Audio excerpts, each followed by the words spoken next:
नमस्कार, मैं हूं वसीम ज़ैदी और आपका स्वागत है आपकी बात में। देश की आज़ादी के बाद अमूमन कांग्रेस ने देश के ऊपर राज किया है। 6 साल अटल बिहारी वाजपेयी के हों, 2 साल मोरारजी देसाई के हों या फिर अब नरेंद्र मोदी जी की सरकार हो।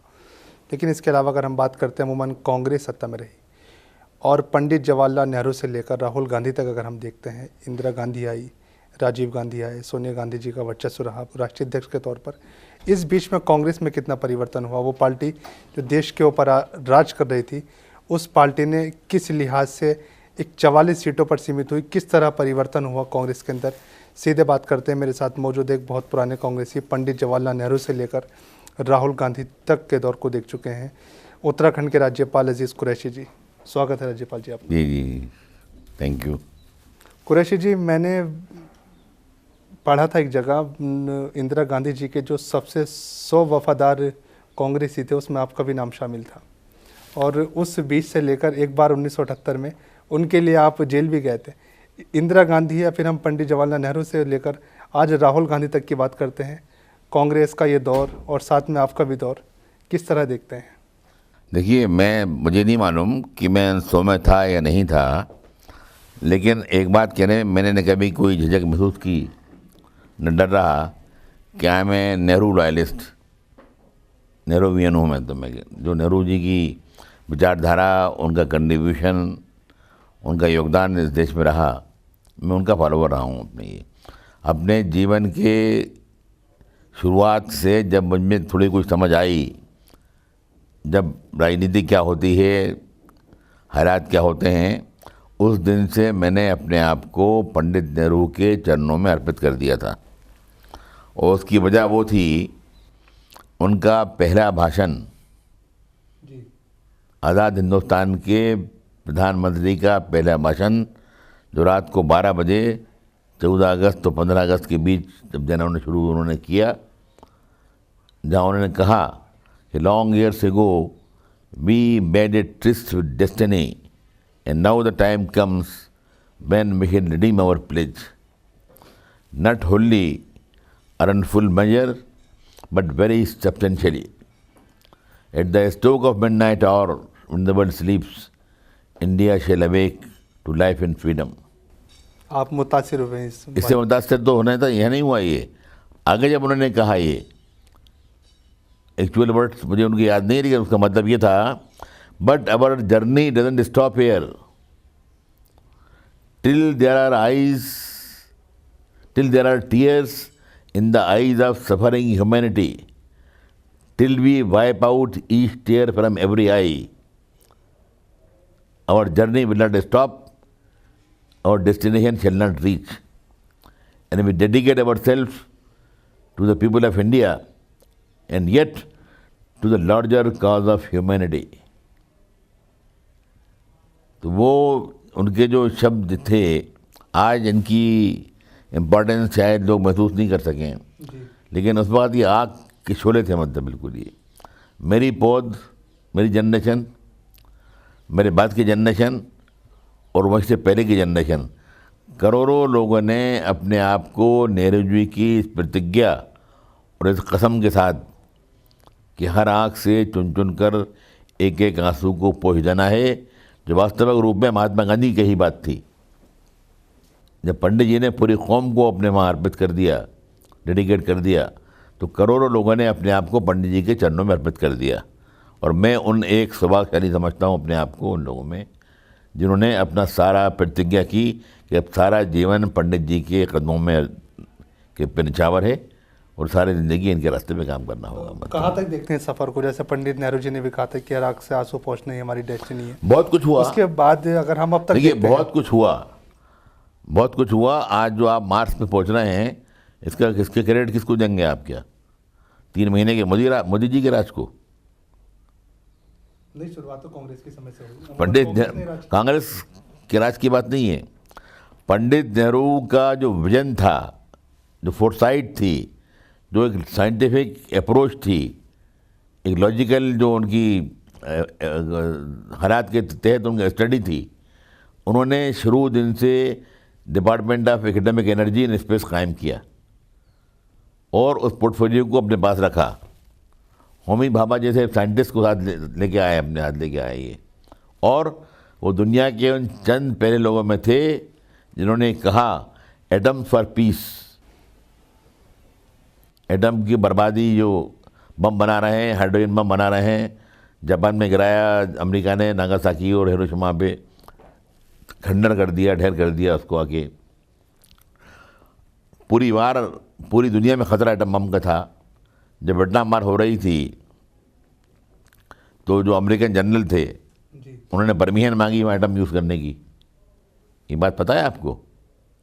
वियतनामी जो पिटाई करे थे अमेरिकन की, तो जो अमेरिकन जनरल ने परमिशन मांगी भारत से नहीं, अपनी कंट्री से कि यहाँ वो यूज़ करना चाहिए इसको आगे, जो परमिट नहीं मिली इसमें।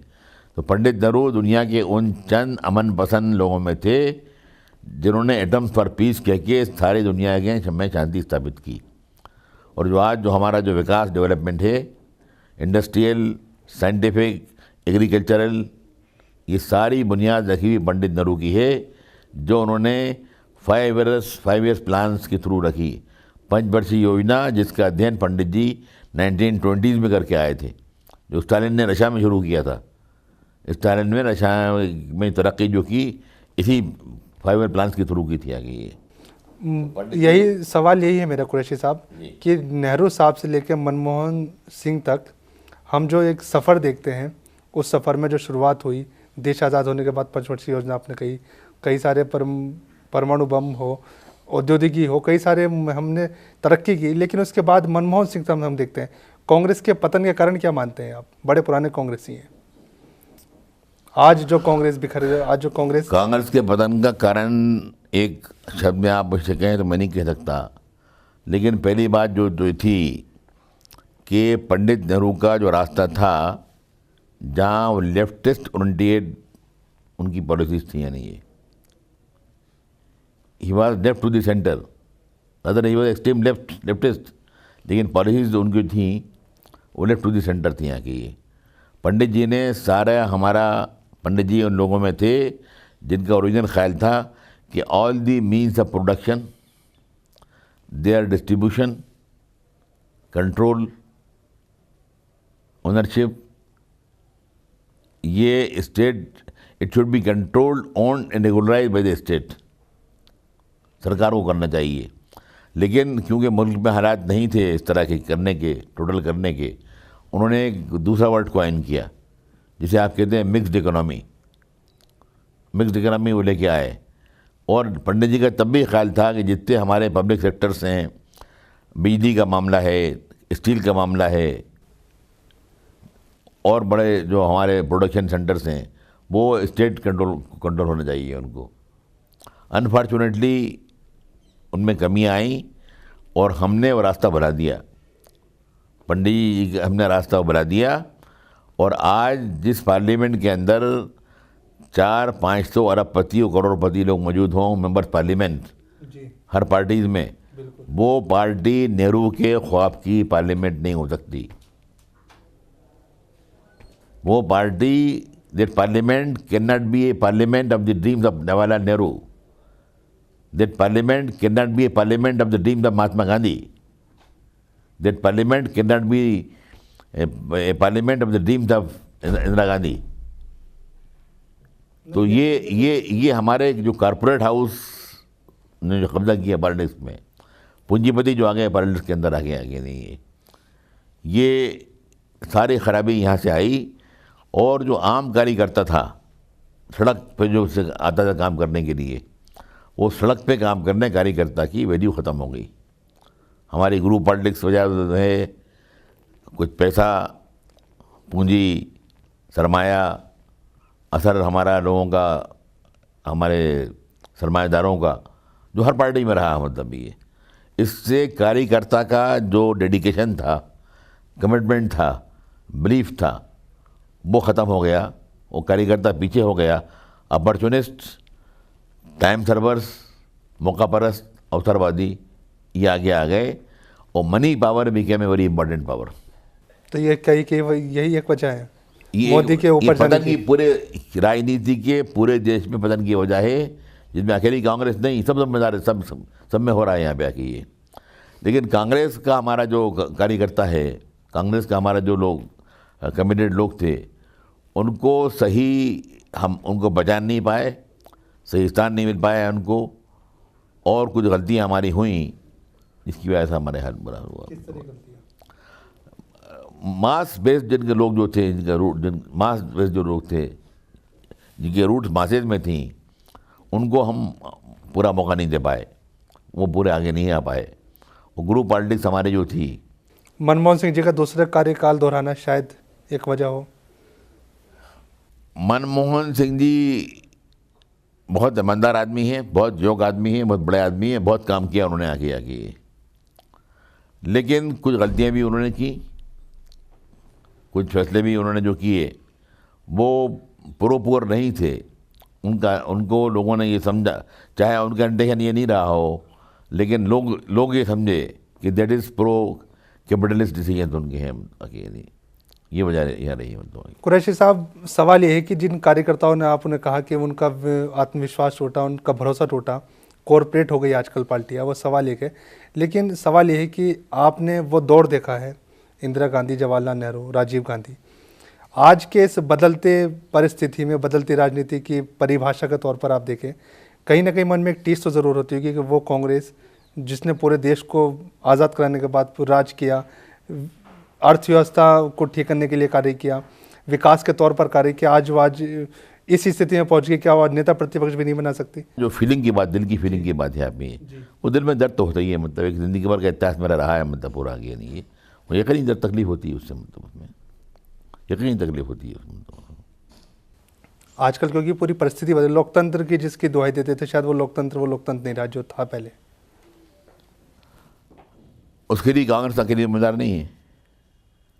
जो लोकतंत्र पहले लोकतंत्र था, इसमें कुछ खराबी हो सकती है, कमी हो सकती है, लेकिन इसकी जिम्मेदार कांग्रेस अकेली नहीं है, उसकी जिम्मेदार सब जिम्मेदार हैं इसके लिए तो पूरी तरह से। अच्छा, एक सवाल और आता है, जैसे राजनीति, हम पूर्वी देशों की बात करते हैं, अमूमन भारत के अंदर राजनीति और धर्म के बीच में जो एक कहीं ना कहीं आजकल देखा आपने, जैसे उत्तर प्रदेश के अंदर हुआ लोकसभा चुनाव से पहले, एक जो बाउंडेशन है, ये जो आज राजनीति के अंदर धर्म में लिपट के राजनीति की जाती है, ये जो एक परिपाटी सी बन गई है आजकल, वोट बटोरने के लिए, समाज को तोड़ने के लिए, ये जो परिस्थितियाँ हैं, इसके ऊपर क्या कहेंगे आप? नहीं यार, अनफॉर्चुनेट है ये तो, बदकिस्मती की बात है ये तो। इसको तो फाइट करना चाहिए सबको मिल के आगे। हिंदुस्तान बेसिकली एक सेकुलर कंट्री है जी। हमने जो संविधान बनाया था, तो शुरू में हमारे वर्ड थे we the people of India, याद है आपको? मतलब ये जी, शुरू होने, हाँ, पीपल ऑफ इंडिया, उसमें जो उन्होंने बात कही थी, एक सॉवरेन डेमोक्रेटिक रिपब्लिक बात कही थी उन्होंने। मतलब ये be the people India, India that is Bharat, उसके वर्ड ये हैं, India that is Bharat shall be A sovereign democratic country, sovereign democratic Republic ये कंट्री था। बाद में उसमें secular and socialist word use किए गए, ऐड किए गए। Now it is sovereign, secular, socialist, democratic Republic. अब इसमें ये हो गया आगे। सेकुलरिज्म जो है, ये जब संविधान बना तो उस वक्त दो ओपिनियन थे। एक कहते थे कि इसको बनाइए थियोक्रेटिक स्टेट, दैट मीन्स मजहबी हुकूमत बनाइए, रिलीजियस स्टेट बनाइए। एक कहते थे कि इसको आप बनाइए एंटी रिलीजियस स्टेट, ला मजहबी स्टेट बनाइए, जैसा रूस है आगे। ये पंडित नेहरू ने ये बीच में वर्ड कॉइन किया कि हिंदुस्तान ना मजहबी स्टेट होगी ना ला मजहबी स्टेट होगी, ये जो होगी एक गैर मजहबी स्टेट होगी। वो कि हिंदी हम वतन है, हिंदुस्तान हमारा। पंडित नेहरू के ख़िलाफ़ सबसे पहले लोगों ने इस्तेमाल किया, तो उनको भी जो अटैक किया उस पर किया हिंदू कोड बिल पे, कि हिंदू कोड बिल पंडित जी पास कर रहे हैं। और दूसरा गाय के ऊपर किया कि गौवध बंद नहीं करा रहे जी। पंडित जी पे सारा अटैक था, मतलब इन दो बातों के था कि ये मतलब। और तीसरी बात जो एक बहुत वेल्ड पर्दे में कही जाती थी कि ये प्रो मुस्लिम है आगे, मुसलमानों को सपोर्ट करते हैं, चाहे वो ज़रूरत हो या नहीं हो, मुस्लिम को सपोर्ट करते हैं कि ये। लेकिन पंडित जी ने परवाह नहीं की इन बातों की कभी अभी। वो तो लड़े और लड़ने के बाद चुनाव जीते और जीत के बाद अपना राज करते रहे। अच्छा, और ये आप शायद अगर आप इतिहास के आप पन्ने उल्टे तो नई बात नहीं थी ये। मोतीलाल नेहरू जी का एक ख़त है पंडित नेहरू के नाम, 1926 का लिखा हुआ ख़त है आगे ये। जब मोतीलाल जी उस वक्त की सेंट्रल असेंबली जो पार्लियामेंट होती थी उसकी असेंबली बोलते थे आगे, उसका चुनाव लड़ रहे थे आगे ये। आप देख लीजिए बंच ऑफ, उनकी जो किताब है बंच ऑफ, पंडित जी की किताब जो है ना, ये बंच ऑफ ओल्ड लेटर्स, उसमें मौजूद है वो, और नेहरू लाइब्रेरी में रखा हुआ है ओरिजिनल ख़त उनका। मोतीलाल जी ने लिखा है पंडित नेहरू को कि मेरे ख़िलाफ़ जो सबसे अधिक प्रोपेगेंडा हो रहा है वो ये हो रहा है कि अगर मोतीलाल जीत गया तो ये गाय को काटने का कानून जायज़, यानी गाय का काटना जायज़ है, ये कानून बनवा देगा असेंबली पार्लियामेंट से। खुद गाय खाता है और गाय को खाने के लिए अलाउ करा देगा पार्लियामेंट से अंदर आके। ये मेरे खिलाफ से भी प्रोपेगेंडा चल रहा है, बट उनकी हिम्मत देखिए, उनका I will fight it out, और तुमको ही फाइट करना है इन बातों से। और एक बात उन्होंने लिखी है, मैं, मेरी तो हैसियत नहीं कि मैं कहूँ, उन्होंने ये लिखा है कि लाला एंड मालविया, उस लेटर में, इसलिए मैं कह रहा हूँ, मेरी हिम्मत नहीं है कहने की इस बात को आगे। लाला and Malviya are trying their best to control the Congress organisation with the help of बिरलास bill. तो ये तो कॉर्पोरेट से उस वक्त से शुरुआत हो चुकी थी जो आज हम कहते हैं। ये मैं जो आपसे कह रहा हूँ, ये तो लड़ाई जो है सरमाएदारी की और उसकी, ये तो 26 का खत में तो मौजूद रिकॉर्ड है, पूरा खत मौजूद है, देख में किया मतलब। तो आज़ादी से पहले के मुद्दे हो गए फिर। हाँ, थे अब उसका क्या किया जाएगा। लेकिन नेहरू वर्दी अन्नी पीपुल, नेहरू अकेले ख़ानदान था पूरा जो लड़ता रहा, और उन्होंने कभी नहीं कब्जा होने दिया कि सरमाएदारों का कब्जा हो जाए पार्टी के ऊपर। जब मैं कार्यकर्ता था, मुझे अब किसी ने पूछा चैनल में, मैंने वहाँ भी रिकॉर्ड हुआ था ये, कि साहब जब की राजनीति में और आज की राजनीति में क्या फ़र्क होता है आपका। मैंने कहा जब मैं कार्यकर्ता था तो मुझे यकीन ये था कि मैं पार्टी का काम कर रहा हूँ 10-20 साल से, अगर कभी कोई मौका आएगा टिकट मिलने का या कोई दफ्तर में ऑफिस मिलने का, तो मेरे मुकाबले में अगर सेठ बिरला भी होंगे तो बिरला को नहीं, मुझे तरजीह दी जाएगी। आई विल बी प्रेफर्ड, मतलब कार्यकर्ता के वजह मेरी वक़्त होगी, मुझे मौका मिलेगा आगे। उसने मुझे आपका क्या ख्याल है, अब आजकल क्या है, मैंने कहा आजकल भी मेरा ख्याल है, और उतनी पक्का ख्याल है आजकल भी, तो यकीन मुझको है। फ़र्क इतना है कि अगर मैं होऊंगा और मेरे बदले बिरला का कोई एम्प्लाई होगा, मुनीब होगा, तो मैं नहीं होऊंगा, बिरला का मुनीब को तरजीह मिल जाएगी। बस पहले कार्यकर्ता को सम्मान था, कॉर्पोरेट को सम्मान। ये फ़र्क आ गया मतलब ये, और वो फ़र्क है, और यही जिम्मेदारी है, यही बुनियाद है हमारी तबाही की, मतलब आगे। ये मुझे कहने में कोई डर नहीं है किसी की बात के अंदर आगे। चर्चा जारी रखेंगे छोटे से ब्रेक के बाद। क्या करेंगे आप?